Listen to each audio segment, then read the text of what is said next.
couple of seconds. So I believe we're live. Hello everyone and welcome to Online Events Made Simple Live.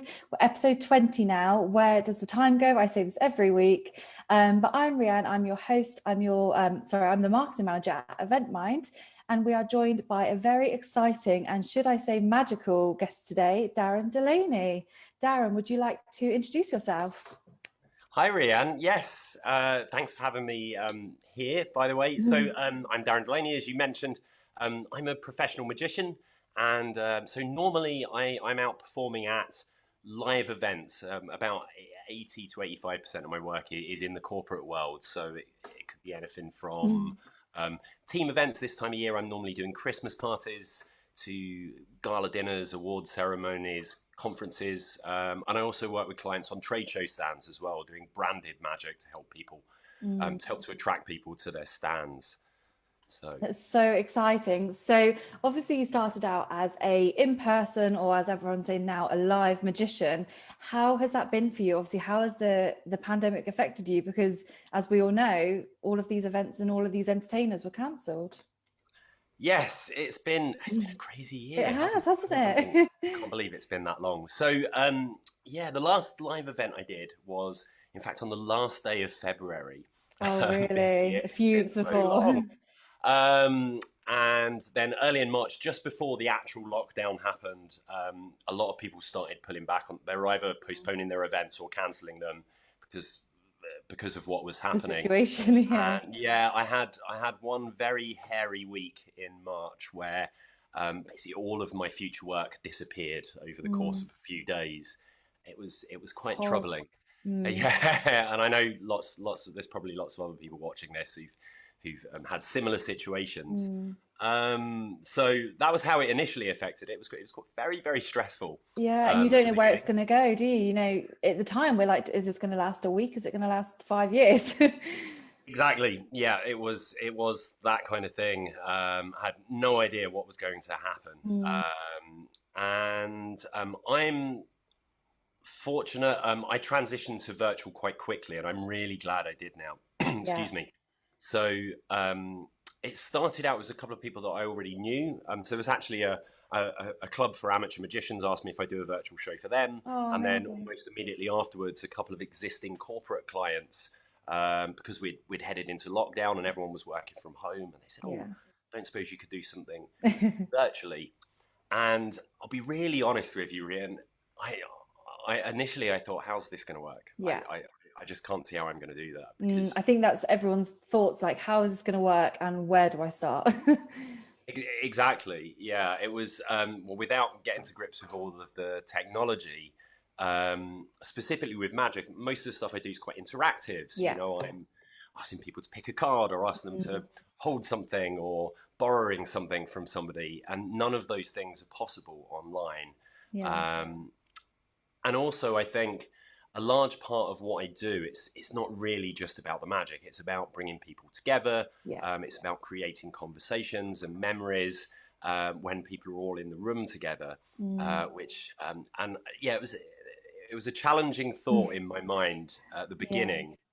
But now I figured out a way to make it work, and I'm really enjoying it now. It's really great that you've managed to make it work because, like you said, you know, in February, March time, a lot of entertainers were having, you know, their gigs cancelled or the parties cancelled. And it's so sad that all of these freelance and, you know, self-employed small entertainers weren't going to have any money through. So it's so good that you've managed to transition. How did you find that? Like, you know, you said you struggled at the start thinking, how am I going to do this? What was your initial thoughts?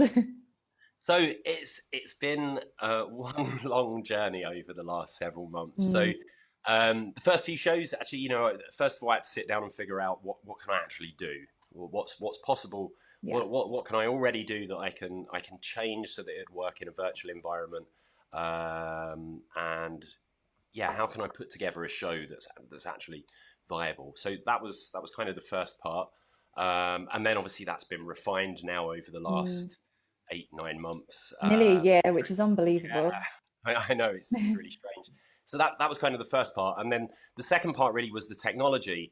So the first couple of shows were literally me balancing a laptop on a pile of books, and making some makeshift lighting out of lamps that I've got in my house and doing the best that I could.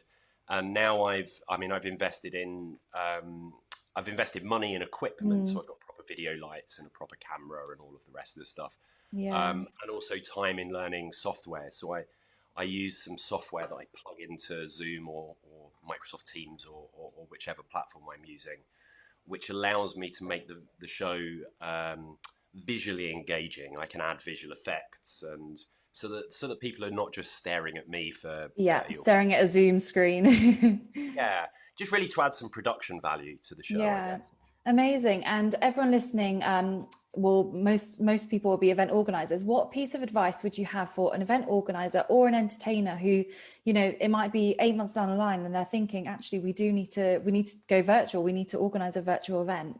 What's a piece of advice that you would give to yourself 8 months ago?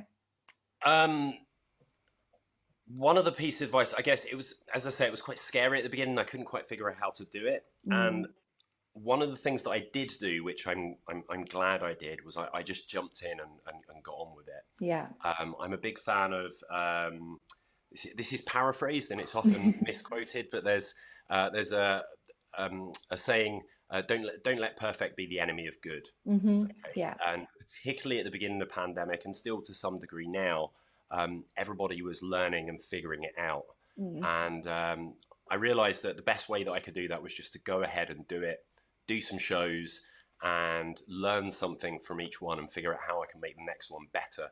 yeah. Um, so yeah, that was a big thing for me is yeah, roll your Yeah. sleeves up and And get on with it. exactly. And I think 2020 has been, the year of learning. It's so many people have jumped into the deep end, like you said. And it's just been a crazy year, but hopefully, we're on the up. And, there's been a vaccine, released now, which is unbelievable. Where do you see the industry? Where do you think your shows will be in the next year? Do you think you'll be back to in person or? Yeah, it's hard, isn't it? It's so Mm, difficult to make predictions at the moment. I mean, back at the beginning of this, I know some people in the same field as me were kind of going, "Oh, do you think there'll be events in the summer?" mm, I was more pessimistic, yeah. and I was kind of saying, maybe by Christmas, autumn, Christmas, we might start to see. But I think the summer's out, and I'm glad I did that because it forced me to go ahead and move into the virtual world. In terms of next year, I'm really excited that the vaccine actually, I think two vaccines now have been, I don't know what Yeah, the and I recent. believe it was yesterday the first one, so that's very exciting for the Very exciting. industry. Yes. So, hopefully that will start to lead us out of this in some way. The optimistic side of me thinks that by spring, summer, we should. I'm not going to say we're going to be back to normal events as they were, but I'm Yeah. hoping to see some kind of return. But the reality is, I don't know. Um, No. Something I am seeing signs of are hybrid events where people are doing Yes, a mix of virtual and in person, and that could be interesting. exactly. Yeah, and Um, how would that work for you as a magician? How have you looked into, the possibility of next year just being hybrid? I haven't yet. It's something I've considered. It Mm, would really depend on how the event's set up, but I think this last 9 months of doing entirely virtual shows has set me in good stead to move into that kind of world. So, if somebody was running an event and they wanted to bring me in virtually on a screen to perform for people, I'm able to do that. Or if somebody wanted me to go to a live event but use material that was suitable for people who were watching at home yeah. alongside the live audience, then that's certainly possible as well. There's so much out there, and I think, as an entertainer, you're great that you've jumped into the deep end. As for example, the travel industry, you've had a plan B. Your plan B was do it virtually. The travel industry, they've had no plan B, or other industries, they've not been able to go virtual. So in some aspects, I do think, the virtual world has taken over. And engagement is such a big, hot topic, I would say, with virtual events, with so many entertainers, so many organizers concerned that engagement wouldn't be the same on virtual. A lot of people putting off, pivoting to virtual because they just think it's not going to work or people won't be engaged. How have you found it with your clients? Um, yeah, generally I found it's good. I think there's two sides to that as well. Mm, One is in the earlier days, one thing that I found is not just the attendees at events, but sometimes the people booking. I Yeah. think they weren't really sure what it'd be like. Will this be, Mm. will this be a bit naff kind of Yeah, thing? that's the And hot then topic. Yeah. once people have seen what's possible and they see that actually this can Mm. be a really good experience, then I think that's helped with engagement. I noticed there's a few different types of virtual events that I performed at. Mm. So at the moment, I'm in the midst of the Christmas party season. So the vast majority of the events are teams, small and large, getting together for a virtual Christmas gathering. And I tend to find with those, the engagement's really good. They're all colleagues. They want to see all of their colleagues on screen. They Mm. all want to join in together. Um, the difference is when I'm doing, say, a virtual conference. So I've done a few events where I'm either doing entertainment in the middle of the conference in a breakout area or at the end of a conference for all of the attendees. And there it's variable. And often Yeah. the organizers don't know. They say, we've got X number of people signed up. We don't actually know how many people are going to turn up on the day. Um, Exactly. and one of the things that is easier in the virtual world, obviously, is you can always leave if you don't want to hang around. Yeah. It's easy to dip into something, and then if you think actually I don't want to watch this, or I don't, I'm not interested in this bit, you can just leave. You don't actually have to physically leave where people can Exactly. see you. Yeah. And Um, yeah, I completely agree. It's a really good tip there. So if you are organizing events, your entertainment and your engagement with your audience isn't going to be the same across all of your events. So like you said, your the corporate compared to a party, the engagement is going to be different. And I think that's what a lot of people need to go into the virtual online world, like understanding. And I know a lot of companies have tried to do just put their in-person events, just take it online. They haven't actually thought about how are you going to engage your customers online. Yeah, absolutely. And you also need to think about the environment that people are in. People are at home now. Many people now have set up separate areas at home so they can Mm. work comfortably and all of the rest of it. But still, people are at home with distractions. They can go off and do something else. So I think it's important that the content that you're delivering is even more engaging than what you would deliver in real life, so that people stay on the screen. And also be wary of, if you're doing, say, an all-day event or a multi-day event, Mm. be wary of keeping the sessions short enough that people will stay for all of them, and allowing for regular breaks so that people will come back to see. Absolutely. Yeah, absolutely. And you say you kind of jumped straight into the deep end with going virtual straight away. Was there any information that, you wish was out there when you went to do it? Back in February, March, there probably wasn't much information on how to go virtual, but now there's a whole range. Yeah. There are so many different things. Do you know? This sounds really. I'm quite a tech savvy person Mm. generally, but before March, I hadn't even heard of Zoom, which is Yeah, I crazy. don't think I a lot didn't of even know people it had. existed, Yeah. and now I feel like I'm a super user, and I've constantly getting people ringing me up for advice. How does this work? How do you do this? And so I guess if I could have had, so I use Zoom, and I also use a piece of software called Ecamm, which lets me do some of the other visual and Amazing. audio Yeah. effects during the show. And I think if I'd been aware of both of those right at the beginning and had a really easy, here's a quick start guide to how to get the best out of Mm. it, rather than having to kind of figure it out as I went along, that would have been really helpful. Yeah, and it's obviously worked well for you. I mean, if you don't follow Darren already, you'll need to go and follow him on Instagram. He posts some incredible virtual videos. I, And oh, there we are. Look, the power of virtual.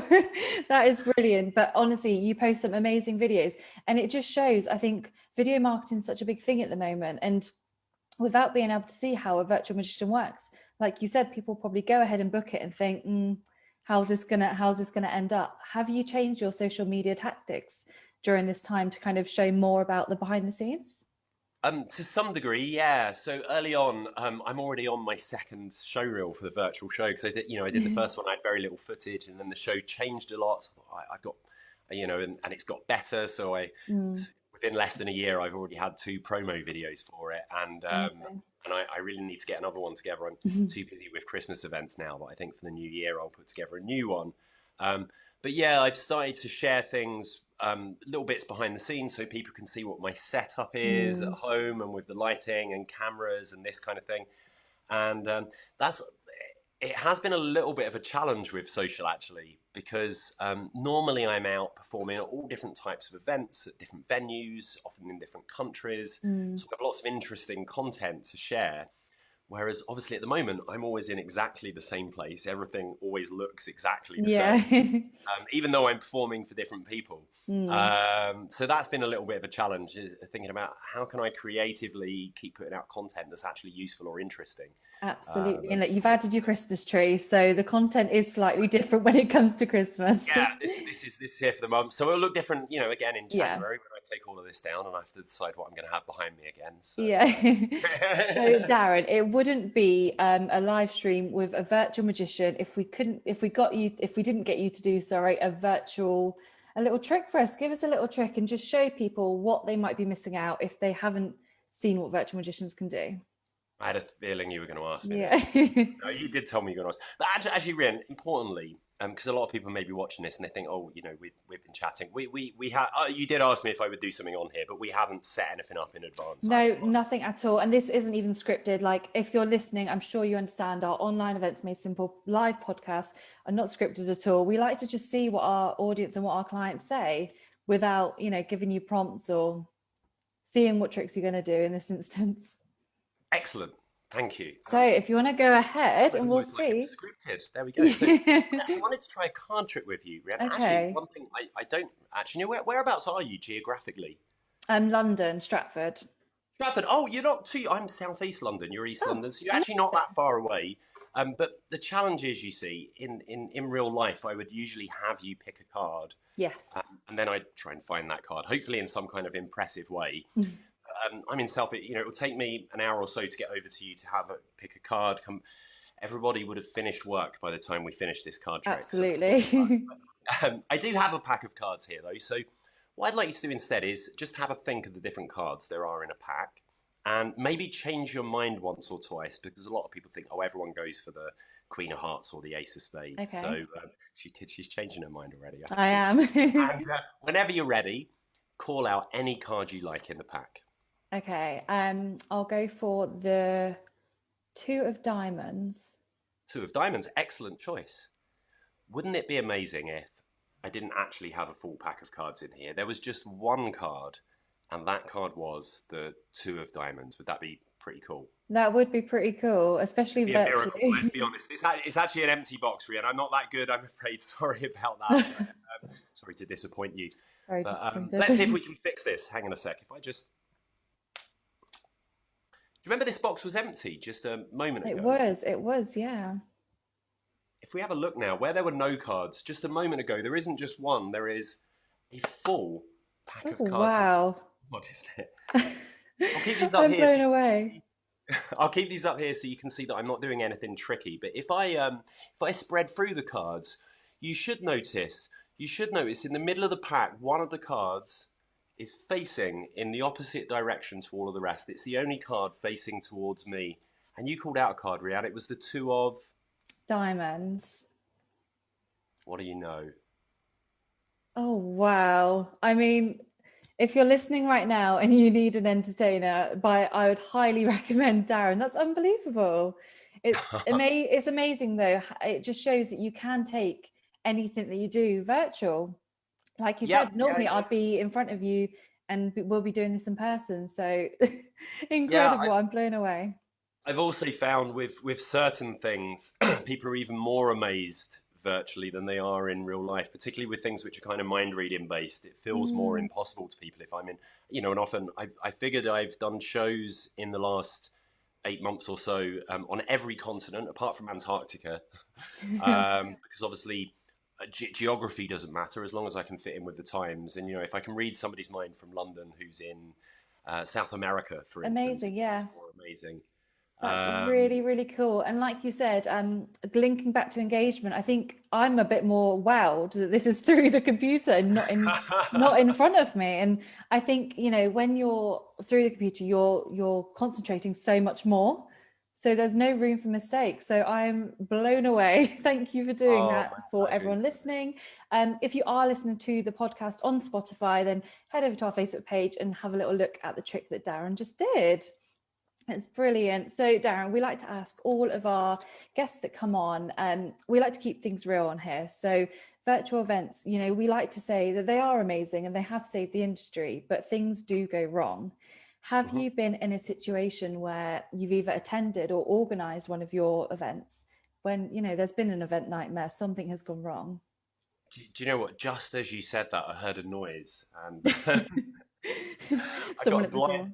I've got a dodgy blind over here that's covering a window, and it's just started to fall down. Oh, well, there Just we are. said that. That's kind of weird. So I haven't attended anything where anything's drastically gone wrong. I've done a lot of events, so um, what could go wrong has gone wrong behind the Mm, scenes for me. Thankfully, I don't think anything. I'm trying to think. Nothing's gone wrong enough that the person that's booked me would have noticed. I have now, because of stuff that's happened. So, for instance, a few weeks ago, in fact, I've got quite a new computer, quite a high-end Mac, mm. and it's still under warranty. And Saturday, a few weeks ago, something wrong with the screen, and the screen just completely went. Oh, And I didn't have a no. backup that was powerful enough to run what I Mm. needed to. And I had two shows that evening. I Oh was like, no, "What how am did you I go going to do?" about that? It just shows that with technology, Yeah, you need to rely on it as much as you can, but I literally got on the phone. It was during lockdown. Luckily, companies were doing click and collect, so I got on the phone mm, to somebody, a retailer, and said, basically, I need a laptop that's powerful enough to do this, and I don't really care what it is. I just need it today, mm, and that's what I did. And so now I have a backup laptop. So at the moment for December, because of how busy it is this month, and I can't afford for anything to go wrong. no. I've got two of everything. So I've got two laptops. I've got super fast broadband, but I've got a backup 4G router in Mm. case that goes down. I've got a camera I'm talking to you on now, and I've got a good high end webcam if something goes wrong with that. So pretty That's much a anything great that could go tip. wrong, technically wise, I've got something as a backup just to Mm. cover myself. That's a great top tip for any event organizers listening. Always have a backup. But you just don't know with technology. Like you said, if your Wi-Fi goes down, have a little, I think they're called dongles that, you can stream Wi-Fi through or have a spare Yeah, laptop in these I've got a situations. 4G router. I just bought a pay-as-you-go one and put some data on it, so it's there as backup. And actually, I've tested it, and it's as fast, if not faster, than my broadband. And my broadband's very fast at home, so I know that if that goes down, I've got that will Yeah. work, and I've got something to cover me. Perfect. We just like to clarify with everyone that, things do go wrong. Things go wrong with live events. That's just, the nature of life. So it's always nice because I didn't ask you this question before. So we always like to see what our guests say because you could say anything. But yeah, thank you so much for joining us, Darren. It's been super interesting and amazing to see a magic trick. Where can people find you if they'd like to reach out and book you or see more of your tricks? Sure, thanks, Rian. So you already gave me a plug without me asking earlier. So I did. So I'm here on you go. social. You can find me on Instagram, Facebook, or LinkedIn by typing in Darren Delaney Magic. Or my website is darrendelaney.co.uk. And yeah, feel free. I'm quite active on LinkedIn as well. So if anyone's watching wants to connect with me, please do. Brilliant. Thank you so much for joining us today, Darren. And thank you everyone for listening or for watching. If you are listening on demand, then feel free to pop me an email at team@eventmindpro.com if you have any questions, or pop us a question on our Facebook live stream and I'll go back and answer them. But thanks everyone for joining, and thank you, Darren, and we'll see you on Friday. Thanks, Rian. Nice to chat to you. Bye now. Bye.